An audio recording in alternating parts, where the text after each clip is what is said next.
Al via il governo Lega Movimento 5 Stelle alle 16 il giuramento al Quirinale per l'esecutivo guidato da Giuseppe Conte, 3 ministri veneti, il pentastellato Fraccaro, i leghisti Fontana e Stefani, la parlamentare Vicentina va agli affari regionali e promette massimo impegno per l'autonomia. Strade di sangue nella Marca, ieri sera una 65enne ha perso la vita in un incidente a Ponzano, gravissima la nipotina di 3 anni. Stamane altre 2 croci, vittime 2 motociclisti a Castelfranco e Semonzo. Operazione di polizia e carabinieri contro il cyberbullismo a Venezia, per la prima volta in provincia viene utilizzato l'ammonimento, 4 minorenni nei guai. Ponte del 2 giugno, a Venezia scatta il bollino nero e tornano varchi, tornelli e deviazioni, intanto scoppia la guerra tra canoe, kayak e gondole. Il titolare di un'azienda del Trevigiano bestemmia troppo e un dipendente infastidito si rivolge al sindacato, la singolare vicenda a Conegliano. Affascinata dalla vicenda della scultura gigante di Lorenzo Quinn spostata da Venezia, la bimba padovana scrive al presidente Zaia, obiettivo proporre una nuova collocazione. Basket, fine corsa per i campioni d'Italia, la Reyer perde gara 4 a Trento e si scuce lo scudetto dal petto. Telespettatori di Antena 3, buongiorno, bentrovati. La prima edizione dei nostri telegiornali. Ci eravamo lasciati ieri nella nostra edizione del Veneto con le ore febbrili in addirittura d'arrivo per il governo con il ritorno di Giuseppe Conte e come sapete il governo è nato, il governo giallo-verde, il governo Lega Movimento 5 Stelle. Con il giuramento oggi previsto alle 16 dopo la presentazione della lista dei ministri ieri sera da parte del Premier Giuseppe Conte. Dunque finisce lo stallo, uno stallo lunghissimo in attesa per capire il futuro appunto dell'Italia, un'attesa ovviamente degli elettori, un'attesa anche del Veneto per tante tematiche a partire dall'autonomia, e ci sono 3 ministri veneti nel nuovo esecutivo, tra questi la leghista Erika Stefani agli affari regionali, un viatico decisivo forse appunto per l'autonomia. Allora sentiamo il nostro primo servizio. Lavoreremo intensamente per realizzare gli obiettivi politici che abbiamo anticipato nel contratto di governo. Lavoreremo con determinazione per migliorare la qualità di vita di tutti gli italiani. Questo pomeriggio il giuramento al Quirinale, a inizio settimana prossima la fiducia in Parlamento, poi il nuovo governo giallo-verde inizierà a lavorare con la nuova, più rassicurante lista dei ministri presentata ieri dal Premier Giuseppe Conte. Salvini e Di Maio saranno vice premier, oltre che rispettivamente ministri agli interni e al lavoro. Il professor Savona andrà agli affari europei, all'economia Giovanni Tria, preside all'Università di Tor Vergata. 3 i ministri veneti, il trevigiano d'origine, trentino d'adozione, Riccardo Fraccaro, 37 anni, pentastellato, che andrà ai rapporti con il Parlamento, e poi i 2 leghisti, Lorenzo Fontana, 38 anni, veronese, già eurodeputato e vice sindaco di Verona, che sarà ministro alla famiglia e disabilità, ed Erika Stefani, 46 anni, di Valdagno, andrà a reggere il dicastero agli affari regionali, un ministero che dopo il referendum per l'autonomia del 22 ottobre scorso sta particolarmente a cuore al Veneto, e stamane su Antenna 3 alla Voce del Mattino la prima uscita da ministro della parlamentare vicentina. Qual è l'impegno che si sente, dipende dal messaggio che si sente a dire ai nostri telespettatori che ci ascoltano in Veneto. Ora, io ovviamente metterò tutto, assolutamente tutto il mio impegno, perché mi concentrerò in particolare sulla questione dell'autonomia, trattandosi di un argomento principe che sarà trattato dal Ministero. Ovviamente poi ci saranno tutti gli altri rapporti con le altre regioni. Tutto l'impegno, so che con me c'è una squadra che è formata da tutti i colleghi parlamentari veneti, dal segretario nazionale, il presidente della Liga, con il governatore, e quindi io come Veneto ho una grandissima squadra alle spalle, abbiamo un grande peso di responsabilità, la posta è alta e ci sono anche moltissime richieste pretese da parte dei cittadini, perché legittimamente chiedono delle risposte. Queste dunque le prime parole da ministro di Erika Stefani della Lega Nord, e quindi l'impegno e l'obiettivo dell'autonomia. Allora, proprio sul futuro di questo governo e sugli impegni di questo governo sentiamo allora un commento al telefono in diretta con il nostro direttore Luigi Bacialli. È stato un parto molto travagliato, ma alla fine il governo Lega 5 Stelle è nato. Ora bisognerà vedere se riuscirà a crescere, bisognerà vedere soprattutto se i rapporti tra Di Maio e Salvini saranno sempre buoni, non ci saranno strappi, non ci saranno contraccolpi partitici, se l'obiettivo comune dei due leader sarà quello di lavorare veramente per il Paese come hanno scritto nel contratto, allora saremmo in una buona posizione. Certamente c'è anche la figura del Presidente del Consiglio Conte, che non dovrebbe diventare un vaso di coccio tra due incudini molto pesanti come sono Salvini e Di Maio. È un momento importante per il Paese, soprattutto perché abbiamo 3 ministri veneti, Riccardo Fraccaro, Lorenzo Fontana ed Erika Stefani. Soprattutto si ripongono in Veneto molta fiducia su Erika Stefani, che è stata destinata al Dicastero per gli affari regionali e per le autonomie, perché sull'autonomia questo ministro può fare davvero molto. L'ha detto ieri sera anche il presidente Luca Zaia, è una pedina importantissima. Il percorso per l'autonomia del Veneto e anche di altre regioni è sicuramente facilitato, ma non bisogna perdere tempo, non bisogna perdersi in ciance o in giochi della politica che hanno finora caratterizzato la campagna elettorale, estenuante, lunghissima, ma alla fine il risultato è quello che conta. L'autonomia è la priorità per i veneti, ma poi ce n'è un'altra di cui dovrà occuparsi il ministro Tria, ma tutto il Consiglio dei Ministri, non soltanto il Ministro dell'Economia, e cioè la questione dei truffati. Il fondo per i risparmiatori truffati è pronto, ci sono i decreti attuativi, basta firmarli, bisogna che questo fondo parta al più presto come un primo ristoro per migliaia di persone, di veneti della Banca Popolare di Vicenza e di Veneto Banca, che sono stati truffati e che sono spesso finiti sul lastrico. Quindi da questo governo in Veneto si aspettano soprattutto questi 2 interventi, e poi c'è tutto il resto, e vedremo cosa faranno Salvini e Di Maio messi alla prova. Grazie al direttore Luigi Bacialli per il commento. Noi chiudiamo la pagina dedicata alla politica e apriamo quella della cronaca per registrare ancora una volta tragedie sulle strade, e in particolare della Marca trevigiana, ben 3 tragedie in poche ore. Le ultime 2 questa mattina, l'ultimissima a Monza del Grappa, un incidente stradale che ha visto vittima un motociclista di cui ancora non si conosce l'identità, e poco prima a Castelfranco un altro incidente mortale, sempre con un centauro che ha perso la vita, un 50enne. Ieri sera invece a Ponzano lo schianto con un'auto dove c'era alla guida una 65enne, la donna purtroppo è morta ed è gravissima la nipotina di 3 anni. 2 tragedie della strada nel giro di poche ore nel Trevigiano, con un bilancio pesantissimo, 2 vittime e un ferito grave, una bambina di appena 3 anni ricoverata in terapia intensiva all'ospedale Cafoncello. Ieri sera, poco dopo le 23, a Ponzano Veneto ha perso la vita nell'ormai tristemente famoso incrocio al baston Natalia Frare, 65 anni, del posto. Era al volante della sua utilitaria quando, per cause ancora al vaglio della polizia stradale, è rimasta coinvolta in un terribile scontro con altre 2 macchine. La donna è deceduta poco dopo al pronto soccorso. La nipotina, che stava riaccompagnando a casa, ha subito diversi traumi ed è stata ricoverata in prognosi riservata.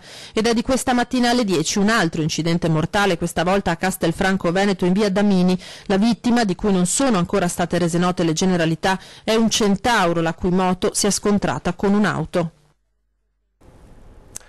Adesso dal dramma, dalla tragedia sulle strade, a una piaga che è quella del cyberbullismo, un'operazione delle forze dell'ordine proprio incentrata sul cyberbullismo, con 4 minorenni coinvolti. È finita da poco una conferenza stampa in Questura Venezia, l'ha seguita per noi Tiziana Bolognani, che abbiamo in diretta telefonica. Tiziana, raccontaci cosa è successo. Sì, Nicola, buongiorno a te, buongiorno a tutti i telespettatori. 4 ammonimenti a carico di altrettanti minori autori di minacce pesanti di diffamazione tramite una chat di WhatsApp nei confronti della loro compagna di classe straniera. Per quale motivo succedeva questo? Perché la ragazzina era ritenuta rea di avere riferito alla vicepreside situazioni di disordine in classe. La conferenza è stata tutta una serie di riferimenti, si è conclusa da poco, è stata condotta congiuntamente da polizia e da carabinieri, sono stati questi ultimi a eseguire gli accertamenti dopo la denuncia della ragazzina che frequentava assieme ai compagni un istituto scolastico superiore del centro storico di Venezia. Abbiamo detto che i carabinieri hanno svolto immediato accertamento della denuncia della ragazzina, dei fatti denunciati dalla ragazzina, e quindi hanno acquisito screenshot e file audio in cui evidentemente non si è potuto fare altro che accertare la veridicità del racconto della ragazza. Il primo caso dell'ammonimento in provincia di Veneto nel momento in cui è stata emanata la legge nel maggio dello scorso anno. I ragazzini hanno tra i 14 e i 15 anni, è stato notificato ieri e impone di tenere un comportamento consono alla legge. Per tutti i dettagli, per gli aggiornamenti di questa notizia, vi rimando ai nostri regionali di questa sera, quello che resta a partire dalle 19 che si pratica. Grazie Tiziana Bolognani. Da 4 minorenni dunque ammoniti per aver vessato questa ragazzina, passiamo a un altro infortunio grave nel Veneto. Cede il vetro della porta alla quale si era appoggiato e un operaio si infortuna gravemente in zona industriale a Padova. Padova, giovedì pomeriggio un 25enne di Camponogara, dipendente della ditta di macinazione Favero Antonio, in zona industriale, stava spostando del materiale da un reparto all'altro e nel farlo è passato attraverso una porta, pare di vecchia costruzione, appoggiandosi con una mano al vetro e facendo leva per aprirlo. Solo che di colpo la lastra ha ceduto e i frammenti gli sono finiti addosso. Il giovane si è tagliato profondamente all'avambraccio. Assistito dai colleghi e dal SUEM è finito al pronto soccorso. Sul posto i carabinieri di Noventa Padovana per i rilievi. Dalla cronaca passiamo al dibattito sui tornelli e varchi. A Venezia è un weekend definito da bollino nero secondo il piano di Ca' Farsetti e quindi con il ponte del 2 giugno tornano i varchi che verranno posizionati oggi, ritorneranno dunque i tornelli e le deviazioni per il flusso di turisti, così come già per il ponte del 1° maggio. Non erano mancate le polemiche in quei giorni e non mancano nemmeno in queste ore. Tutto questo mentre c'è un altro dibattito sempre a Venezia, sempre però sulla circolazione stavolta delle imbarcazioni tra Canal Grande e Neiri, ed è una guerra tra canoe, kayak e gondole. Francesco, postala su Facebook!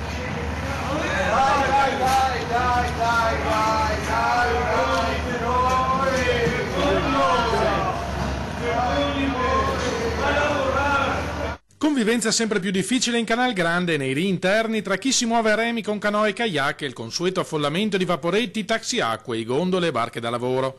In questo video, postato su Facebook dall'autonomista veneziano Marco Sitran, si assiste a una delle discussioni sempre più frequenti che hanno spinto l'amministrazione comunale a valutare un intervento. C'è un problema di sicurezza perché chi gira con tanta facilità e può trovare un ferro da gondola davanti improvvisamente mette a rischio, senza saperlo, la propria salute e anche la sicurezza del gondoliere e di chi sta in gondola. Oltre ai problemi di sicurezza, molti veneziani mal sopportano la trasformazione del Canal Grande in un palcoscenico per imbarcazioni sempre più surreali. Io personalmente ritengo che sia uno spettacolo che non va bene vedere in Canal Grande kayak alle volte gonfiabili, purtroppo noleggiati da società veneziane anche fuori dagli orari oggi concessi, ma Venezia è la città dei furbi e degli abusi e quindi ci auguriamo che il Comune metta delle regole più stringenti. Idee che trovano una sponda anche tra le file dell'opposizione. Il Movimento 5 Stelle è pronto a discuterne in Consiglio Comunale. Il Movimento 5 Stelle di principio è contrario al voler vietare, però bisogna anche mettere dei paletti. Non si possono trattare i canali di Venezia come una palestra. Cosa succede per le strade? Tu hai bisogno di una patente per andarci. Allora noi diciamo non il divieto a tout court, ma soltanto per quelle persone che non ci sanno andare in barca. Un'altra polemica di tutt'altro genere, almeno di tutt'altro scenario, perché riguarda Cima Grappa, siamo nella Marca trevigiana. C'è una situazione di pesante viabilità sul Grappa, una cima di fatto isolata dalle frane ma anche dalle chiusure delle strade. Arriva la denuncia del presidente di Confartigianato di Asole Montebelluna perché, dice il presidente, questo isolamento mette a rischio le cerimonie in ricordo della Grande Guerra. È cronaca di una morte annunciata. Il problema della strada del Grappa era già stato sottoposto da parte dell'IPA alle amministrazioni comunali e queste coscienti ne si erano già fatte carico e avevano cercato di dare l'appoggio al comune di Borso perché non può essere l'unico e lasciato solo a gestire questo problema. Cima Grappa è di fatto isolata. La denuncia arriva dal presidente degli artigiani dell'Asolano e del Montebellunese. Oltre alla via da Semonzo, chiusa da una frana, c'è quella di Crespano, bloccata da opere di manutenzione. Poi ci sono i massi dai tunnel del Pian della Bala che impediscono il passaggio per chi sale da Pederobba, con il risultato che al Sacrario di Cima Grappa ci si arriva solo da Romano Dezzellino. E se adesso è chiusa quella di Borso si può salire solo a quelle, se succede qualcosa anche in quella di Borso, di Romano non si può più salire da nessuna parte, quindi ci sono tutta una serie di aspetti di sicurezza per l'accesso al Monte Grappa che vanno tenuti in considerazione. E a tal proposito da giorni arrivano segnalazioni di transenne spostate, probabilmente da chi in Cima Grappa ci vive, nelle malghe già attive per gli alpeggi, o ci lavora nella lavorazione del latte o della ristorazione turistica. Insomma, un problema grave per una cima che non può essere dimenticata, meno che mai nell'anno delle celebrazioni per il secolo dalla fine della Grande Guerra. La zona del Monte Grappa e dell'Asolano è la seconda realtà turistica della provincia di Treviso dopo Treviso città. Se vogliamo avere i turisti dobbiamo anche dare le risorse. Lo Stato nazionale con l'Unione Caduti ha finanziato l'intervento del Cima Grappa sul Sacrario, intervento più che giusto, però dobbiamo creare anche le infrastrutture, le strade per poter accedere a quella struttura. L'appello è alla Regione, considerando che la competenza è della provincia di Treviso, al momento completamente svuotata delle risorse dopo le decisioni romane. Interventi che non possono attendere troppo, considerando ad esempio che già si annuncia una grande affluenza per la cerimonia prevista il prossimo 21 giugno. Il 21 giugno, data della battaglia del solstizio, facciamo su Cima Grappa un evento organizzato come provincia che coinvolge tutti i comuni con i propri confaloni, tutte le sezioni degli alpini e le 4 sezionali che dopo la Dunata di Treviso per la prima volta ritornano a collaborare. E poi c'è anche una chicca, ci sarà la presenza del coro dei cori, che è quella somma della selezione dei migliori cori di tutta la provincia alpina. Come si farà ad arrivare dalla provincia di Treviso visto che sono tutte le strade bloccate? L'unica strada percorribile è la strada Cadorna da Bassano. Beh, allora il 21 giugno non è domani, insomma è un po' più lontano, credo che per quel momento insomma potremmo aver trovato delle soluzioni anche alla viabilità.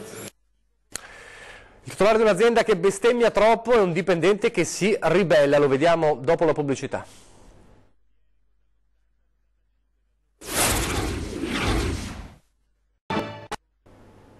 Rieccoci in studio in diretta, prima edizione del nostro telegiornale. Tra le varie richieste al sindacato della CGIL della Marca, una davvero particolare è arrivata in questi giorni. Sentiamo. Il titolare dell'azienda bestemmia e il dipendente chiama in causa il sindacato. Una vicenda che ha sorpreso la stessa CGIL, contattata da un lavoratore impiegato in una ditta trevigiana, stanco di sopportare le continue imprecazioni del suo datore di lavoro. Il sindacato ha però spiegato al dipendente che non vi è la possibilità di un intervento, salvo non vi siano altri episodi tali che possano compromettere la serenità dell'ambiente lavorativo. Lo stesso lavoratore avrebbe però ammesso che non vi sono problemi legati agli orari o agli stipendi, ma solo questo relativo al linguaggio utilizzato dal datore di lavoro. Il sindacato dunque in casi come questi può solo mediare perché la giurisprudenza sindacale non si pronuncia in modo chiaro. Gli uffici comunali diventano accessibili anche ai non udenti. Da oggi il municipio si comunica anche con la lingua dei segni tramite un interprete disponibile da remoto in videochiamata via app. A fare da apripista è il comune di Mira. Municipi più accessibili con il video interpretariato nel linguaggio dei segni grazie a una start-up innovativa nata a Ca' Foscari e a una nuova legge regionale varata lo scorso 15 febbraio che riconosce la lingua dei segni e promuove l'inclusione sociale delle persone sorde. Il servizio si chiama Visit Live, è stato sviluppato all'Ateneo Veneziano e mette a disposizione via app interpreti in lingua dei segni italiana. Apripista il comune di Mira, nel Veneziano, ma altri stanno seguendo l'esempio come Monastieri in provincia di Treviso. Ho creduto fino da subito nel progetto sviluppato da giovani nel nostro territorio ed H. Foscari, spiega il sindaco di Mira, Marco Dori. Un valore aggiunto, oltre che una brillante idea, una tecnologia al servizio della comunità e contro le barriere linguistiche. Il primo cittadino di Mira ha intenzione di sperimentare la traduzione con la lingua dei segni anche in consiglio comunale, magari con la diretta streaming. A disposizione degli enti pubblici il servizio di video interpretariato professionale da remoto via computer e tablet in linguaggio dei segni e in 15 lingue vocali, che offre la possibilità di interloquire con i cittadini sordi e con cittadini di lingua straniera con un interprete in linea in meno di 3 minuti dalla richiesta. L'auspicio è che la legge possa concretizzarsi presto in una serie di altre azioni concrete che permettano inclusione, integrazione e accessibilità a tutti i cittadini sordi in tutti gli ambiti, su tutto il territorio.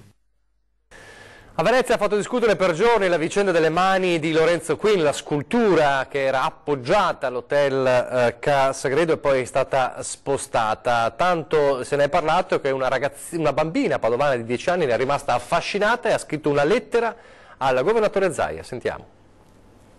Buongiorno, sono Giuditta, una bambina di 10 anni e abito a Casale di Scodosia. Inizia così la lettera inviata al presidente della regione Luca Zaia e all'assessore alla cultura Cristiano Corazzari. Con l'entusiasmo della sua età, la giovanissima cittadina veneta ha avuto un'idea. Le piange il cuore che le mani giganti create dall'artista Lorenzo Quinn, viste più volte al telegiornale appoggiate a sorreggere Ca Sagredo lungo il Canal Grande a Venezia, lascino per sempre la nostra regione.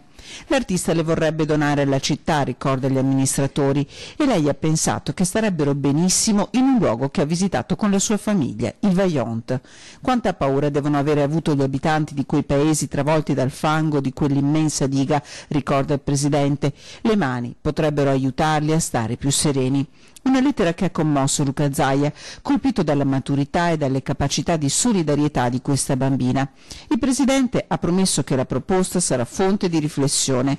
Intanto le mani hanno lasciato Venezia, ma in molti sperano che in Veneto tornino presto. Per Giuditta ci auguriamo ci sia allora un posto in prima fila. Adesso siamo allo sport con il basket e si è consumata la vendetta un anno dopo le finali scudetto che avevano visto Venezia vincere lo scudetto contro Trento, la vendetta di Trento arrivata in semifinale.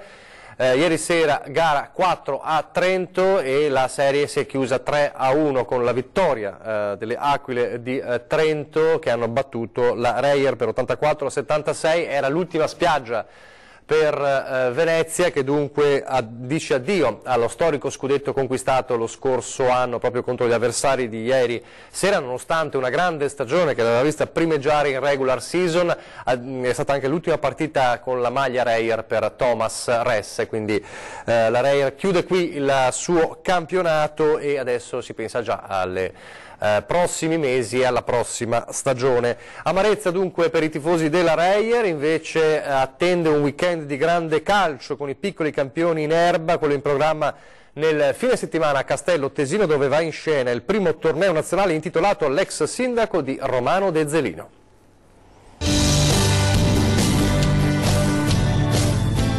È la splendida Valle del Tesino ad ospitare questo fine settimana il primo torneo nazionale di calcio dedicato alla memoria di Tony Zen, ex sindaco di Romano De Zelino e per anni presidente della C Romano, che proprio in questa zona del Trentino anni fa creò un piccolo centro sportivo in cui portare ogni estate i ragazzi delle sue giovanili per la preparazione precampionato.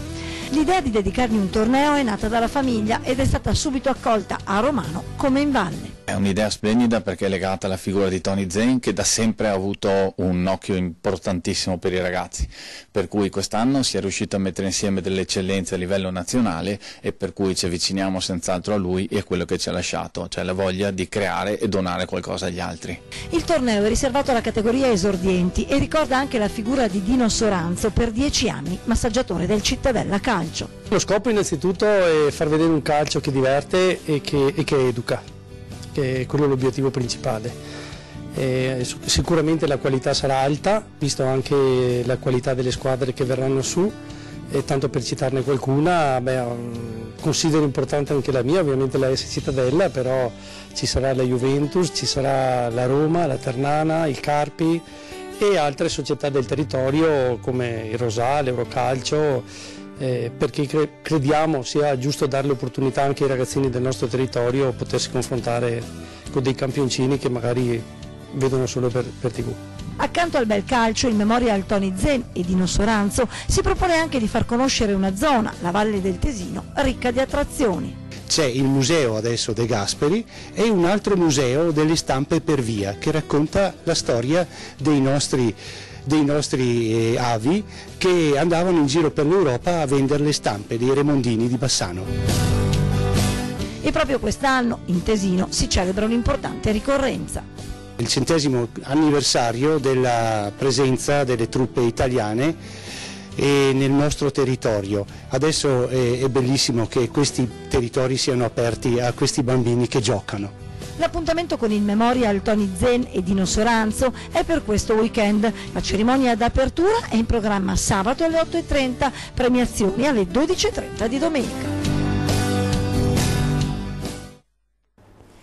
È tutto per questa prima edizione, vi lascio adesso a ore 13 e poi 20:10 questa sera. Continua il nostro viaggio tra i candidati sindaco di Treviso. Questa sera ospite con noi Maristella Caldato, della lista candidata sindaco di Treviso con la lista Treviso Unica Tu. Vi lascio le previsioni del tempo, grazie per averci seguito e arrivederci.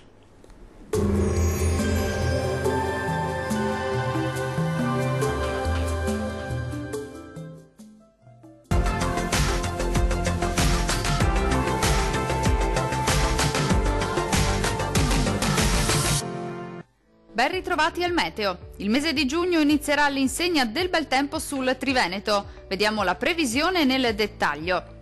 Sul Veneto sarà una bellissima giornata di sole, il cielo infatti sarà sereno o al massimo poco nuvoloso un po' su tutti i settori. Qualche addensamento al pomeriggio anche con isolati temporali sul Bellunese, sempre soleggiato invece altrove. Le temperature minime saranno comprese tra 17 e 19 gradi, valori massimi oscillanti invece tra 25 e 29 gradi circa. Situazione del tutto simile sul Friuli Venezia Giulia, dove a prevalere sarà il bel tempo, asciutto e stabile ovunque. Nelle ore pomeridiane non si escludono deboli piovaschi sui monti, ma migliorerà presto col passare delle ore. Le temperature minime saranno comprese tra 18 e 20 gradi, le massime invece oscilleranno tra i 26 e i 28 gradi circa. Non cambia di molto la previsione sul Trentino Alto Adige, anche qui sarà bel tempo ovunque al mattino, con cielo sereno o al massimo poco nuvoloso. Dal pomeriggio però peggiorerà sui settori alpini di confine con qualche temporale a carattere sparso. Temperature minime tra 15 e 16 gradi, valori massimi compresi invece tra 27 e 30 gradi. Dal meteo di Antenna 3 per ora è tutto. Arrivederci.